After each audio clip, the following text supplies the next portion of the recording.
Tiniyak ni QCPD Acting District Director Police Colonel Randy Glenn Selvio sa publiko na magiging maayos at ligtas sa anumang kapahamakan ang lahat ng mga pumupunta sa bahay dalanginan sa Quezon City.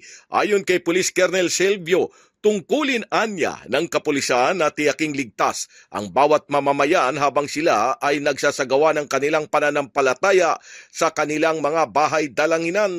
Paliwanag pa ni Police Colonel Selvio na sa pamamagitan ng Uplan Bahala, patuloy anyang pinagtibay ang ugnayan ng pulisya at komunidad upang mapanatili ang kaayusan at seguridad sa Quezon City. Dagdag pa ni Police Colonel Selvio na sa ilalim ng kanyang liderato ay matagumpay niyang isinagawa ang kaligtasan at kaayusan ng 85 na mga lugar ng dalanginan sa buong iba't ibang simbahan sa Quezon City mula January 9 hanggang 15, 2026 o ngayong taon sa pamamagitan ng tuloy-tuloy na pagpapatupad ng Uplan Bathala.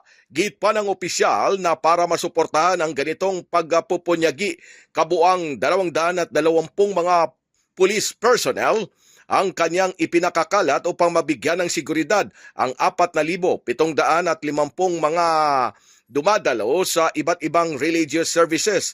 Namahagi rin ang mga QCPD personnel ng 540 informational flyers at nagsagawa ng 75 iba't ibang aktibidad upang i-promote ang public awareness and safety.